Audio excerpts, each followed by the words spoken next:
Capítulo 14. La sábana sepulcral. A lo largo de tantos siglos, colándose por los intersticios de la trama y de la urdimbre, polvo de toda clase se había ido depositando en el lienzo. Polvo levantado por acontecimientos dramáticos, por andaduras a lo largo de caminos de tierra, por tumultos palaciegos, por soldadescas gritonas y gesticulantes, durante célebres asedios. Polvo acumulado por interminables procesiones y multitudes, arracimadas en antiguas basílicas, por desiertos sin agua, polvo y moho de estancias secretas, de cajas cerradas a cal y canto durante siglos. Polvo de largos e inertes silencios, de subterráneos, de nichos sepulcrales. Aquellas motas de polvo eran los fragmentos descompuestos de toda la historia, y ciertamente encerraban, una vez que fuesen analizados, más de una sorprendente información. Por más que con ocasión de antiguas exposiciones, el lienzo, antes de ser enrollado de nuevo en su caja, había sido alguna vez, por desgracia, cuidadosamente sacudido. Y es fácil imaginar las consecuencias de tan benevolente voluntad de limpieza, sobre todo en los depósitos de sangre desecada. De todos modos, era evidente que en muchos casos habría sido difícil reconocer, después de tantos siglos, sustancias y microorganismos anidados entre aquellos hilos. Se buscaron entonces muestras comparativas de polvo, que se consiguieron en el célebre Museo Egipcio de Turín. La estupenda riqueza de aquellos tesoros permitió elegir muestras de polvo de momias y tejidos funerarios, en un arco de tiempo que iba del año 1100 a.C. al siglo V después de Cristo. La elección fue ampliada adrede a tan vasto periodo de tiempo, porque era sabido que en el transcurso de aquellos siglos, no se habían producido cambios extraordinarios en las tecnologías de producción de tejidos y de aromas. Mientras que por el contrario, era más probable encontrar eventuales variaciones y tipos de la contaminación, a la que por fuerza, tenían que haber estado sometidos los hallazgos arqueológicos.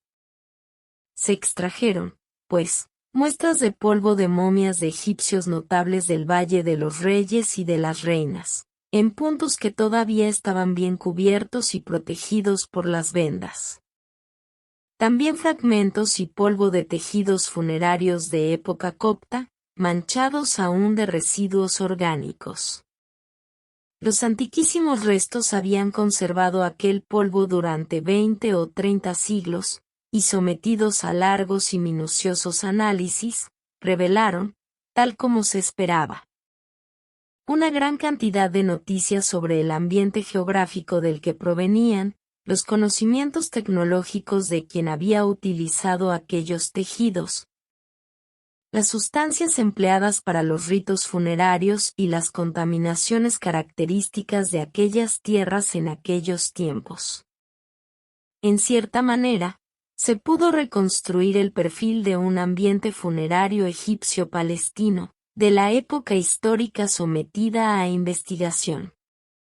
Se pudo ver, medio enquistados en el tejido, microscópicos restos animales, pertenecientes a la clase de los ácaros, de 100 a 150 micrones de longitud, y por consiguiente, invisibles a simple vista. Luego se comprobó, que en todos los tejidos utilizados en aquellas épocas para sepulturas, había quedado anidada una cantidad verdaderamente notable de calcio, potasio, cloro, sodio y de otros elementos ligeros. Era un descubrimiento sorprendente, y a primera vista, sin justificación, pero que estaba destinado a revestir una importancia inesperada para la investigación. En los tiempos de esplendor del imperio faraónico, se había difundido la costumbre de momificar los cadáveres en un baño salino, mediante una técnica muy elaborada que los deshidrataba lentamente.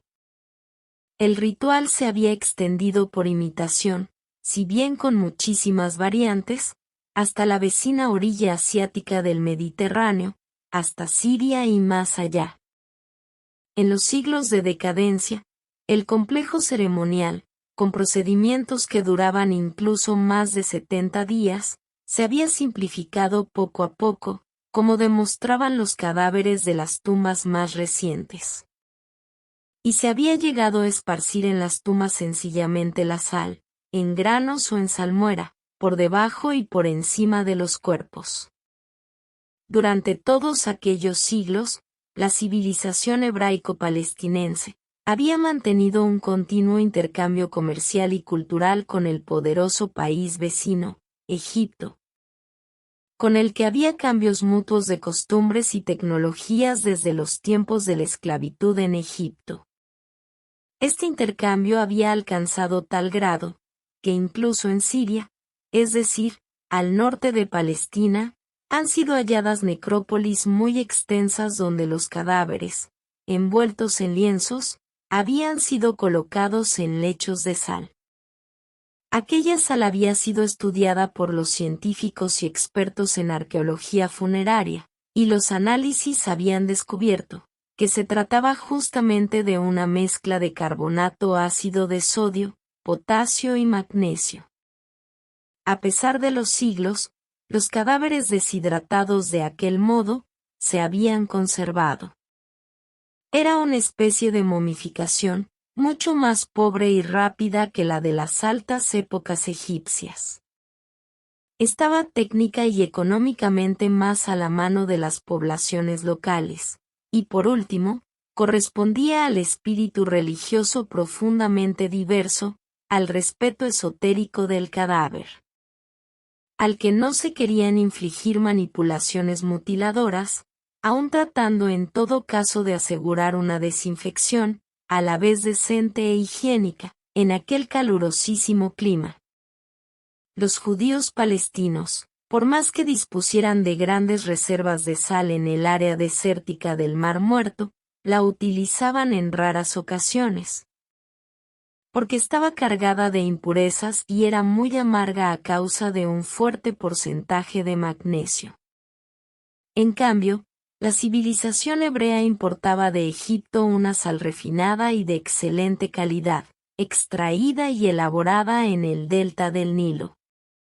Según los estudios de Singer, aquella sal purísima era muy apreciada para los usos litúrgicos y se usaba como sal sacrificial. Una vez conseguida esta insólita serie de datos, se procedió a confrontarlos minuciosamente con cuanto había revelado el polvo extraído del lienzo, y de la caja en la que se guardaba entre una y otra exposición.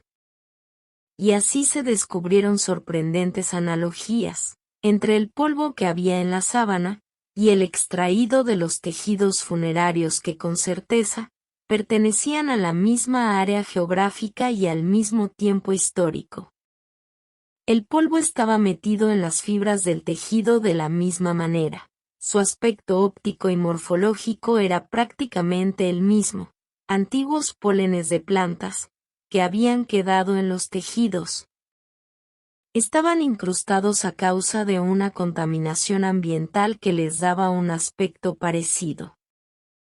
Se efectuaron microanálisis cualitativos sobre el polvo egipcio, copto y el de la sábana. Los trazados que se derivaron de ellos se demostraron tan semejantes, que prácticamente podían sobreponerse, confirmando así la semejanza de las sustancias que los formaba.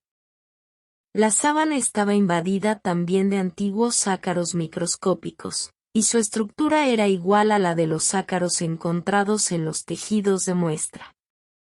Se confirmó, pues, que aquellos microorganismos eran típicos de aquella zona y formaban parte de la contaminación ambiental.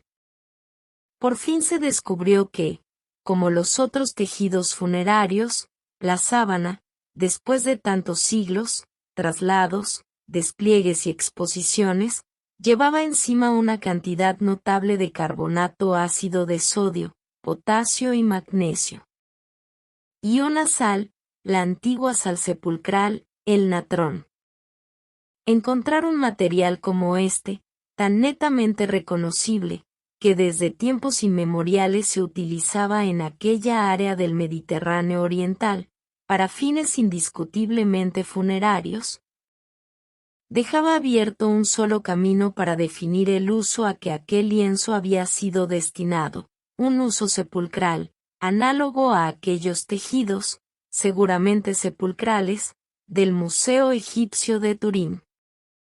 La sábana era verdaderamente un lienzo funerario y fue utilizada como tal. Dos expertos declararon haber encontrado en la sábana, enquistados en los hilos del tejido, extraídos en octubre de 1978, pólenes de aloe socotrina y gránulos de mirra cumípora. Los dos descubrimientos revestían una singularísima importancia. En realidad daban la enésima y fascinante prueba de concordancia, con cuanto decía el Evangelio de Juan. Hablamos de los aromas funerarios, que Nicodemo utilizó para sepultar al muerto del Gólgota. Un prolongado estudio de las páginas de los antiguos escritores, sobre todo médicos y naturalistas, había permitido ya recoger informaciones sobre la calidad de los aromas usados en las sepulturas, sobre sus propiedades, sobre sus mezclas y las proporciones sugeridas en cada caso. Aetius, médico, químico y herborista, había escrito un tratado sobre la conservación de los cadáveres.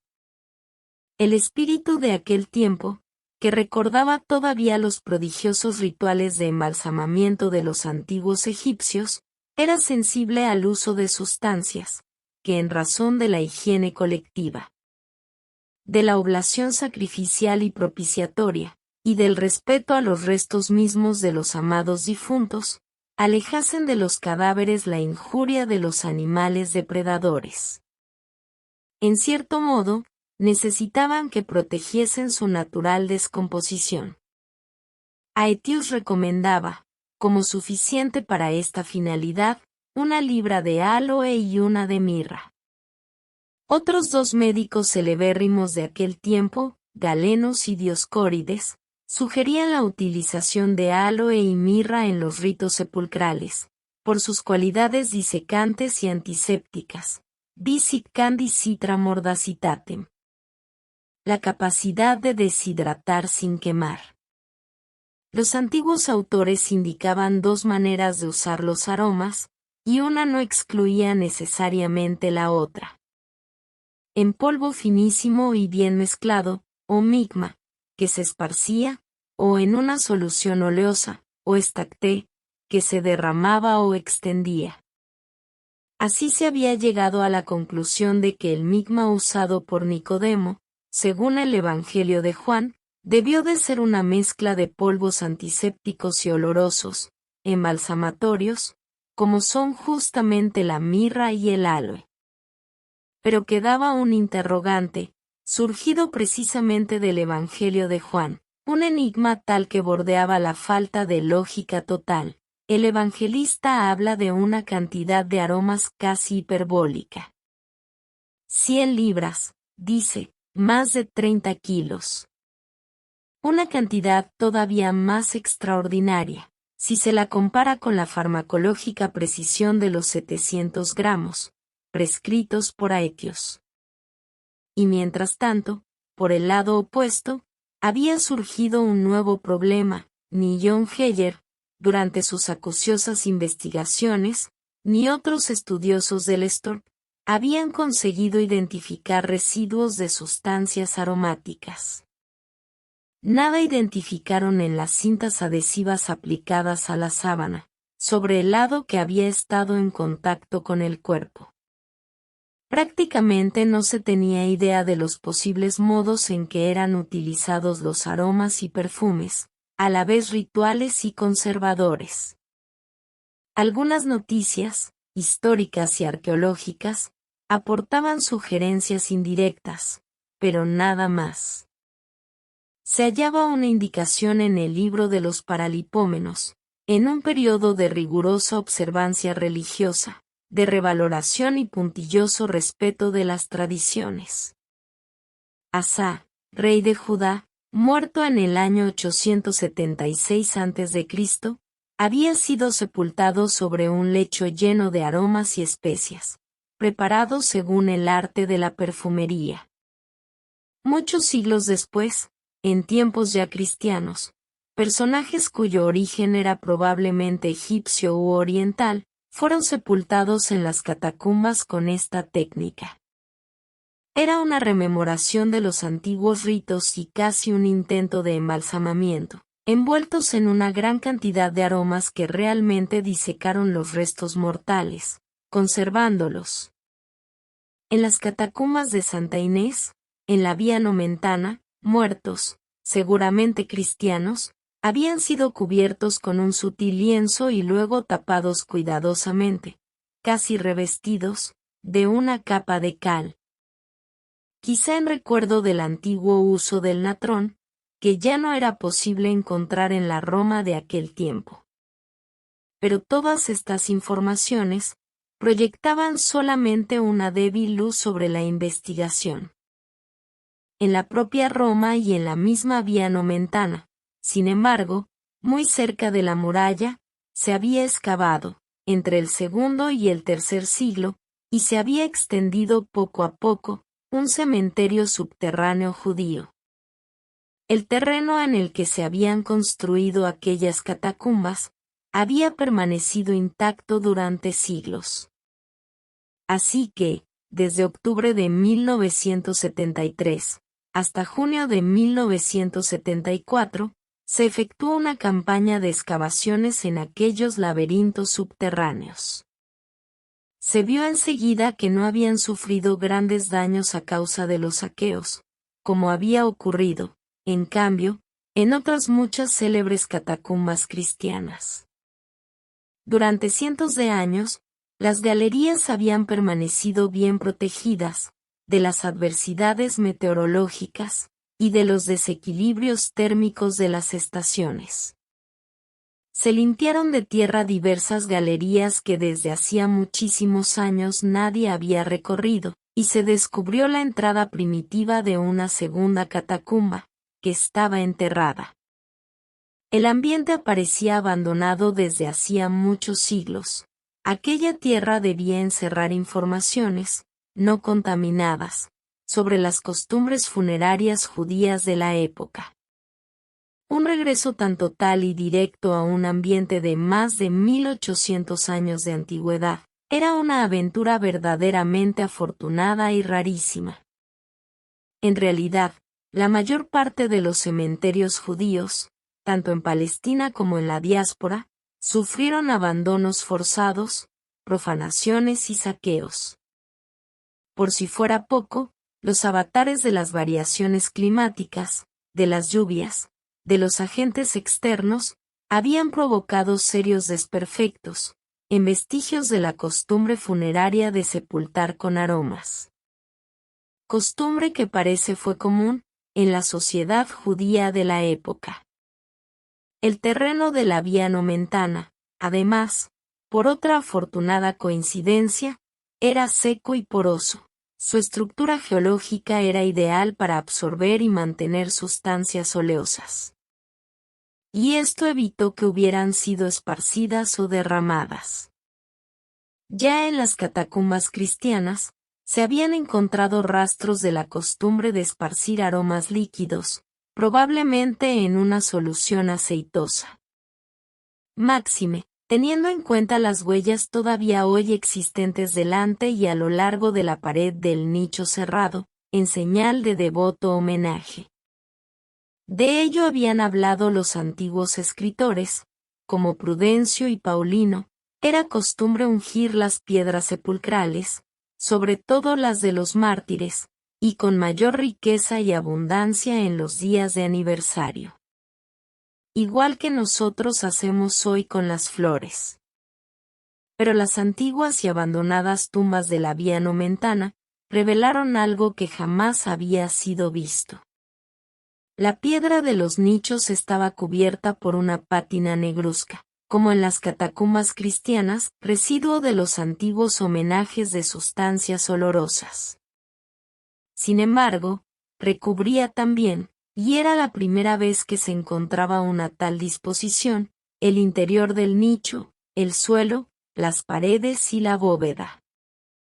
El terreno había absorbido y conservado los aromas, seguramente se había derramado o esparcido, a modo de ungüento, una cantidad verdaderamente notable. Las tumbas judías demostraban un hecho nuevo, que arrojaba una luz definitiva sobre algunas usanzas del tiempo. Se trataba el nicho con bálsamos antes de colocar en él el cadáver. Se preparaba como una especie de cámara olorosa, y probablemente antiséptica y antipútrida, para la piadosa protección y la desinfección de los restos. La cantidad de aromas vertida en cada nicho era realmente considerable, tanto más cuanto que las tumbas parecían ser, en su conjunto, propias de gente modesta. Los usos sepulcrales de los judíos romanos no debían de alejarse de los palestinos, porque allí se encontró un atrio para la liturgia, que corresponde rigurosamente a las prescripciones religiosas de la Mishná. Por consiguiente, era legítimo tomar buena nota de ello, en una reconstrucción de la sepultura del hombre de la sábana. Era evidente la correlación de aquellas abandonadas tumbas de la vía nomentana. Llegó finalmente, después de tantos siglos, la única lógica explicación del rito funerario descrito por el evangelista e historiador Juan. Las sepulturas judías se disponían siempre en lugares protegidos de las aguas y secos, en la medida de lo posible. Se asemejan a cámaras, y a menudo hay sitio en ellas para muchos cuerpos, desde 4 hasta 20 y más. A veces hay una cámara de entrada, y luego una segunda, más interior. En esta se hallan los sarcófagos de piedra o nicho excavado en la pared, a veces una fosa en el centro de la estancia, o bancos de piedra a lo largo de las paredes. En ocasiones, los 4 tipos de sepultura están mezclados, como en las grutas sepulcrales del monte Scopus, en Jerusalén. El lugar elegido para la más célebre sepultura de la historia fue una pequeña colina, casi apenas un cerro fuera de la ciudad, rocoso y sin árboles probablemente, de una forma que hacía recordar un cráneo sin cabello. Y en efecto, la loma era llamada en hebreo Gulgolet, Gólgota en arameo, que ha llegado hasta nosotros. Y en el antiguo latín de Tito Livio, calva, cráneo calvo, calvario. Era un lugar cargado de recuerdos trágicos, porque los romanos lo habían utilizado para las ejecuciones capitales. Pero en la ladera opuesta había crecido un pequeño jardín, un perfumado jardín oriental, con arbustos y árboles de breve sombra, a cuyo propietario, un rico judío muy estimado en la ciudad, debía de gustarle mucho. Porque habiendo llegado ya a una edad avanzada, había mandado excavar en él, su futuro sepulcro, un sepulcro nuevo, en el que nadie había sido sepultado hasta aquel día. Día en que él mismo lo abrió, inesperadamente, para depositar en él el cadáver destrozado del Gólgota. Pocas décadas después de la época que estamos tratando de reconstruir, Jerusalén sufrió las más trágicas y destructoras vicisitudes de su larguísima historia.